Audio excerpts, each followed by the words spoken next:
thank you. Well, it's a pleasure to be here, and especially coming from a company that is more well-known probably for their products than for just design as we just saw it before. I'm going to talk mostly not about the products, but I chose something different as the main topic for my talk today, which certainly is about Freitag, but it's on the other hand more about well, how we do things, why we do things. I chose the title "Secret Tools for the Modern Company." What do I mean by modern? I mean, I think there's certain aspects that could define a company as modern, as like right in the time, such as being quite agile, having a strong purpose that is important throughout the whole company, and also a holistic design approach, which is very important to us. So it's kind of a glimpse into that toolbox, really, that has been over the last 20, 25 years, well, developed within Freitag. And so I'm going to throw a lot of stuff at you and not really dive deep into the various tools, but it's more like, look, this is my toolbox, this is a hammer, this is a screwdriver, this is something else. And so if you're interested in diving even deeper, then just jump on me after my speech. So this is basically the agenda that we have today, and I'm going to start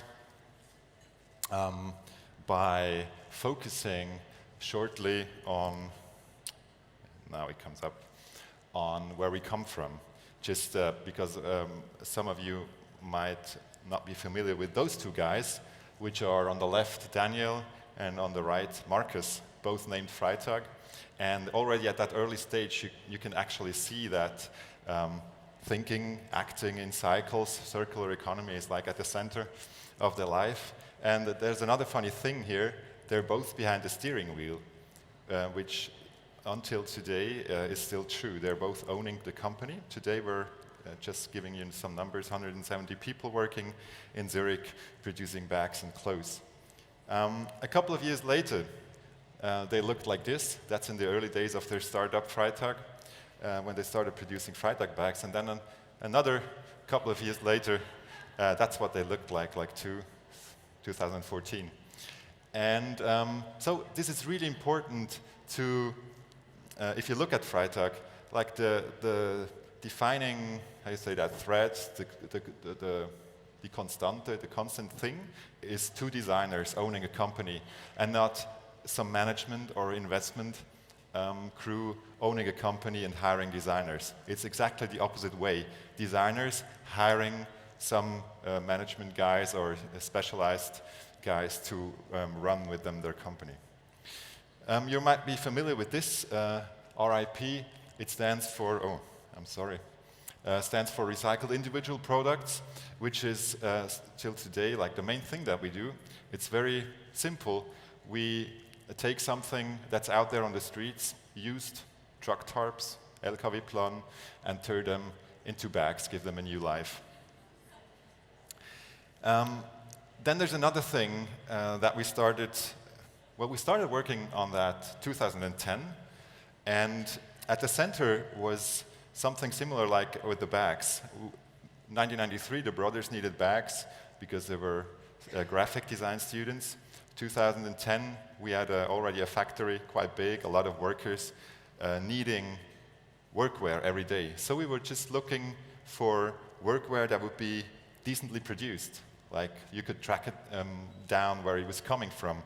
And we ended up finding nothing and just asking ourselves, so if you would consider producing workwear yourself, clothes, where would you start?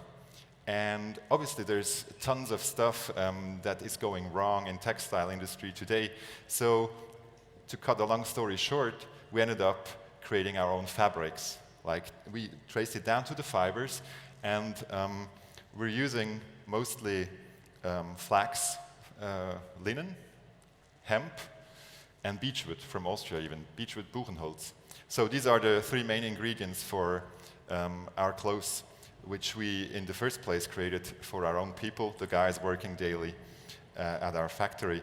And the interesting thing here was that we, for the first time, didn't buy something that already existed and turn it into something new. Here we would produce something ourselves. Here we would really create something that would be there. So if you do that, we think you're also responsible to think ahead and think, so once I'm not using this jacket anymore, what's going to happen to it? So we really try to remain in this organic cycle and ended up creating clothes that are completely biodegradable, meaning, and also completely European made, but also very durable. So in the end, if you look at our pants, once you want to get rid of them, you actually just compost them. You bury them, and there's hopefully growing something new. Does it dissolve completely? Not completely, because there's this small invention, which is an unscrewable button. So you can take that off and hand it on to your, I don't know, children, grandchildren, and that's how it works, basically. So we ended up, that's a tiny invention there, ended up doing something just to be sure that at the end of the life cycle, you could split like this one, which is not organic, and the other stuff. So that's like the product side. Let's move to the question, why are you doing this in this way, and what's the purpose? As I said in the beginning, what's the purpose behind your company? So if we zoom in on that, the purpose for the moment is quite clumsy, and that's as it stands in our organization, Zukunfts- und kreislauffähige Lösungen für die urbane Individuallogistik. So if I translate that to English, it's probably, or I boil it down a little, it's probably circular solutions for urban people, and probably for urban people on the move, on the way, because if you stay at home, you don't need no bag, you probably don't even need clothes. But as soon as you're on the road, then it's getting interesting for us, because we think we can provide probably some services or solutions to you. So that's like the overall purpose of our company. And 2 or 3 years ago, we had a carte blanche in a design museum in Lausanne, in the western part of Switzerland. So having a carte blanche means you have, like, you can do whatever you want, and that's the problem, right? But eventually, we came to the conclusion that it would be interesting to do an exhibition on our attitude, or on the attitude behind Freitag, which in German translates really well in not doing an Ausstellung, but an Einstellung. And so how do you display your attitude? We tried it in 2 ways. First, we took what we did, what we usually do, and took it to the absurd. So we were running around with banners and stuff, and trying to make people who had bags, Freitag bags, give them back to us, so very old bags.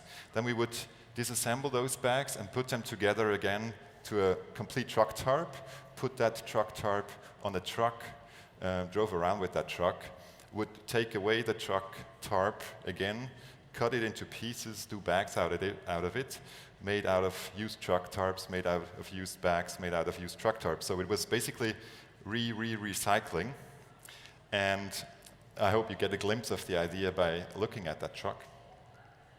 But the other part of the story was we tried to boil down like the essentials of our attitude into a manifesto. And I'm going to take you quickly through this manifest. It contains 7 points, but I have to be honest, when we displayed it in the museum, there were 10, so it's constantly evolving, and so it might look a bit different in another few weeks' time. So the first point here is we keep stuff in closed cycles.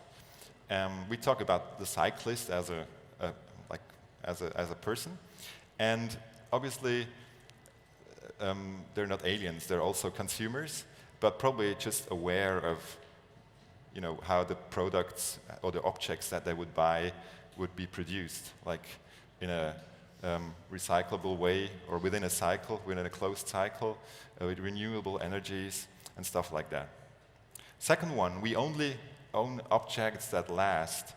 Obviously, it's about quality. It's about, also, that comes later, lending probably objects to others or pass them on to your grandchildren as those buttons. we repair. Sometimes it's really nice because if something gets broken, it bears the traces of life. So if you repair it, it probably gets even closer to you or becomes more your object. That's our thoughts behind that. We believe in system design for compatibility. Obviously, interconnectivity and stuff like that is pretty important. We prefer access over ownership. That's pointing into the direction of sharing, as I said before. And another interesting one is probably that we pay for results, not resources. Everyone in here is owning aluminum, glass, silicon, heavy metal. But in the end, we just want to have access to computing power. And probably also everyone is owning energy-saving light bulbs. But what you want is light. You don't care about light bulbs or owning them. So we think through the willingness of investing in like resources, results, but not resources, they might open up a fully new like field of opportunities for future services. And the final one, we lose speed to win time, relates a little bit to a very popular error, in my opinion, that you can actually save time. But there's no bank account that allows you saving time, right? If you read Momo, Michael Ende, there's probably you're familiar with the guys making the people work so hard and everyone thinks I'm going to save time for later. But there's only time for you if you take it. And there's wonderful movement like the slow movements that show you that by losing a little bit of speed, slowing down a little bit, you get a lot more out of your time, a lot more quality, a lot more fun. And then the last one, well, no, that's not even an official point, but happiness is cyclical, we think. We also did another thing. There's this book. It's called the Principles, Book of Principles. And everyone at Freitag, that's the real size of it, everyone at Freitag gets one, and also our partners. It starts with the question, what the F, how, and why? And it's like a cookbook. If you work with Freitag or for Freitag, it contains a lot of inputs, and it's usually on the right side. There's just a general, it's a word, and then the general meaning of that. And on the left side, if you turn it around, there's examples out of the Freitag world. And to us, I mean, if you see it in a negative way, you could say, oh, it's like a Bible or so, but it's a complete opposite. It should be like a framework for diversity. Because imagine you're the owner of the shop of the Freitag store in Vienna at Neubaugasse. So if he decides in the morning, today I'm going to do a new store window, and he ends up, well, he just creates the store window. And then suddenly he takes that page, irritating, and just looks at what he did and tries to investigate whether this could, add something to his idea. Then I'm absolutely sure that, probably it takes it to another level. Or there's other things like remaining pictures, bleibende Bilder, which are really important to us. And so it's really like a cookbook that allows you to play around. Sometimes you would come up with a concept and just check it afterwards. Can I get some input from this? Or sometimes you do it the other way and create a framework before you actually start working on a concept. Finally, still talking about the purpose, why, and the values. This is our strategy, and I'm just showing it to you because it's also for us the first time that we really wrote down our strategy in a handy way and distributed it to all the people working at Freitag to make sure that everyone gets what we're looking for. So, still speaking of tools, I jump to the next quarter here. And I'm talking about, now you heard about where we're coming from, what our products are. On the upper right there, what our purpose is, the values behind that. So how do we organize ourselves? That's 2014, I think. We were a very, very traditionally organized company. A management that would take most of the decisions. Lots of guys somewhere here who would be the specialists, but probably not even there when the management would take the decisions. So we realized that this was some sort of depowerment for brilliant guys, for a lot of brilliant minds that work at Freitag. So this built up to the point where we actually decided just to radically erase the management level. And that was beginning of 2015 when we adapted this. That was our organizational chart. We thought of Freitag as a city because we figured a city is somehow very well connected. You have like a set of rules that make the city work. But then within those rules, there's lots of buildings, services and stuff that constantly evolve. So we really wanted to empower people, give them back the ability to take decisions and to create their offers. Obviously, this is something that you won't find in an organization book. So there were a lot of things around that we just developed ourselves, which was quite exhausting. I was one of the main drivers of this change, and it was very interesting. But on the other side, we were constantly on the lookout. Isn't there something like that we could adapt? Because there must be other people, make up their minds and try to change things like we want to change them. And we ended up finding Holacracy. Is someone familiar with Holacracy? Yeah, very few.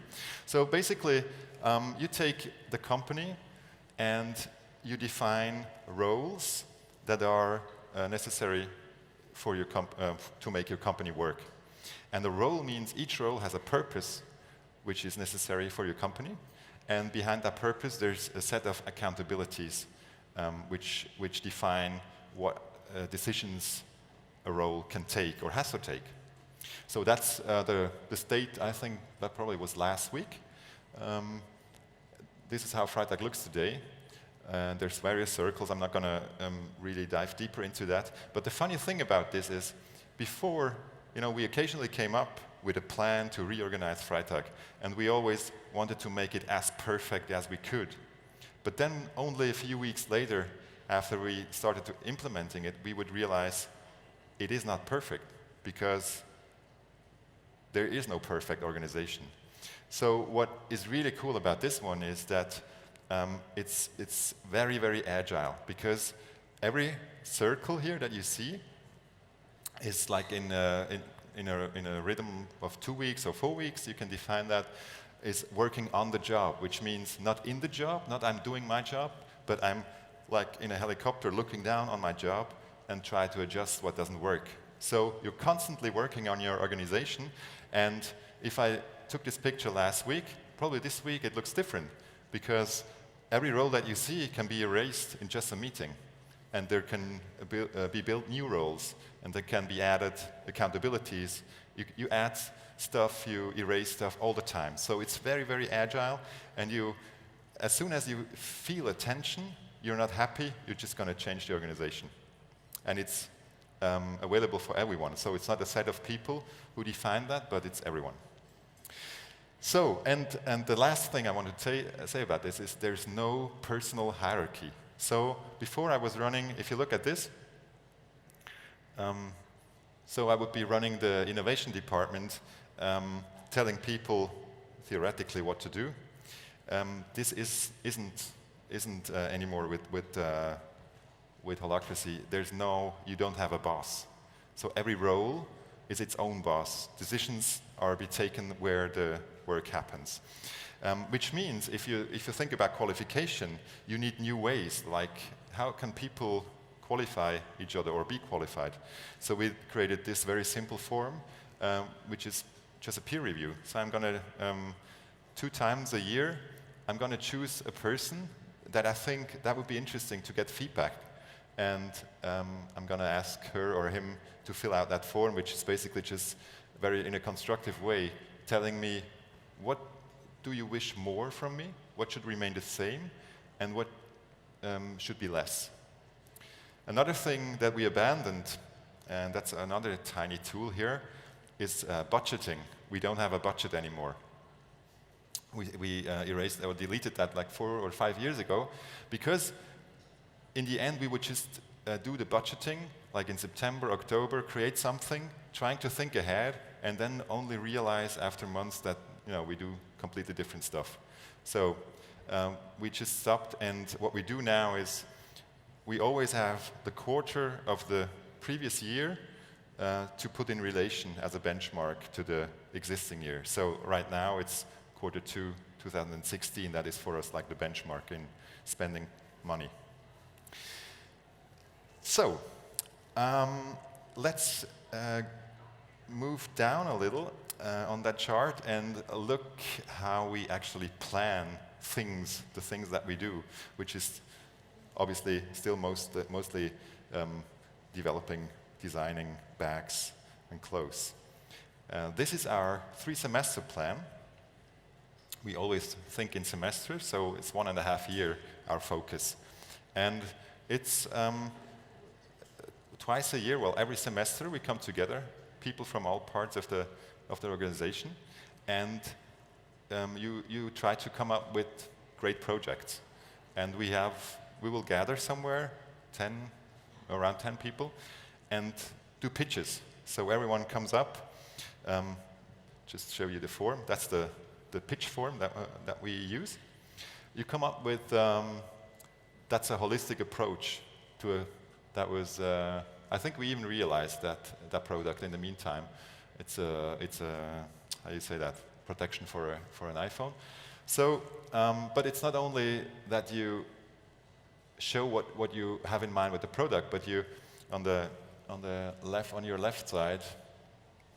So what job should it do, or what pains and gains of your role models are behind that. Obviously, that's an example, so it's not really filled out correctly.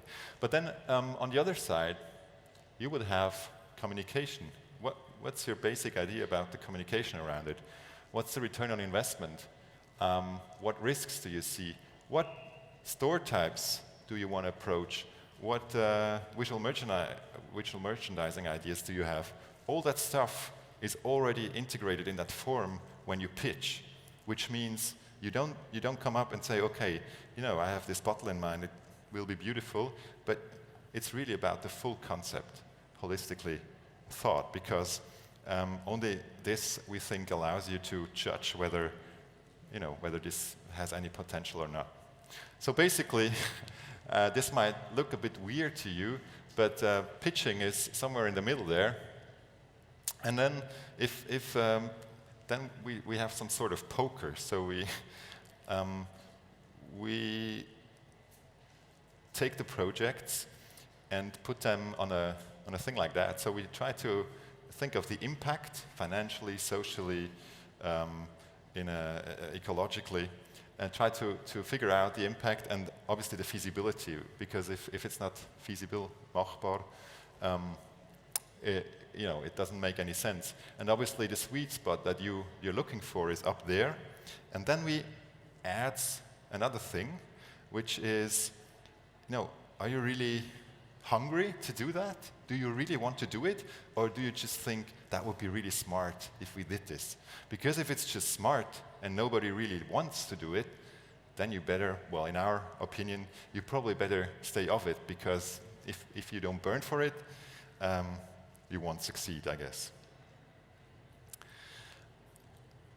So that's a little bit about the planning. So we come out of these planning sessions with various projects and try to figure out, or then,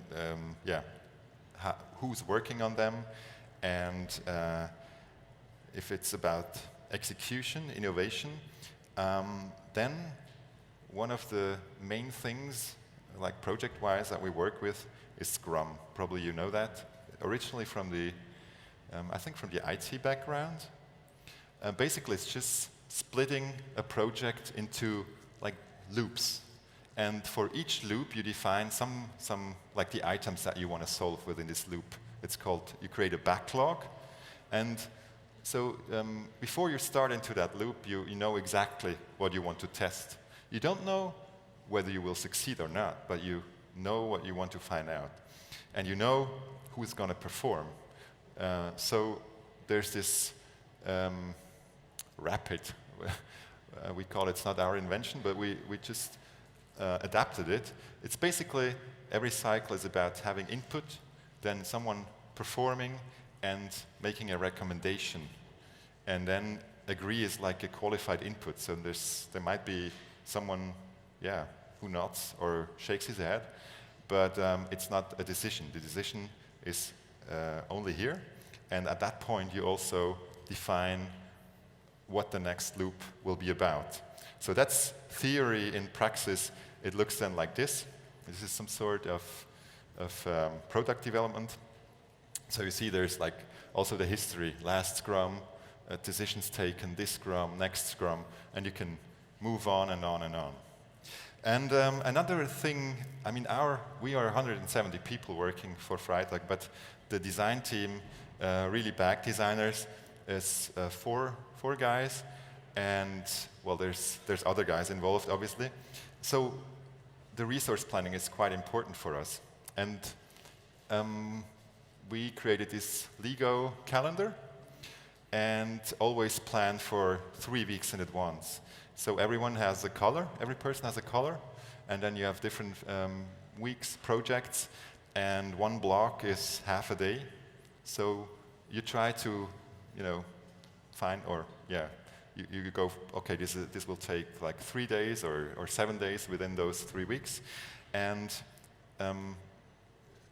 in retrospective, you then know exactly, okay, this is what we planned, this is what I really invested, and most of the time, obviously, it's like we think it goes faster than it actually is. So we tend to underestimate the work that is necessary. There's another thing, Evernote. I'm sure maybe all of you know that. We started working with Evernote, I don't know, 5, 6 years ago, mostly in the design team, as a tool for permanent research and knowledge sharing. So you will find all kinds of stuff in there. Everyone who has access, which is around probably 20 people, are constantly feeding it. And you will find, if you work on folding, for example, if you work on a foldable product, then you can skip through that. And it's like a Freitag internal library. Another thing that we, well, it's probably not a tool, but somehow very important, you have to find space and time. You're working, but as a designer especially, you need that, you probably know that better than me, but you need some distance and just explore things. And for us, this often results in funny things, like, for example, this edition where we switched everything to white and had, I think, a special edition like 2 years ago that was rooted in such a, I don't know, a period where the designers just could do whatever they wanted. And sometimes it's the other way around. Like, you need time, but in a different space, that, in a different environment. And we're very lucky to have a formal workshop in the middle of Zurich, where we can often just go there to whatever, do some work where you need some fresh air and stuff. So I'm trying to be very tight on my time budget. I guess we're more or less through. There would be, I guess, tons of more tools, but I think I'm leaving it with that. And thanks a lot for your time, for your attention, and have some more fun here at the Forward Festival. Thanks.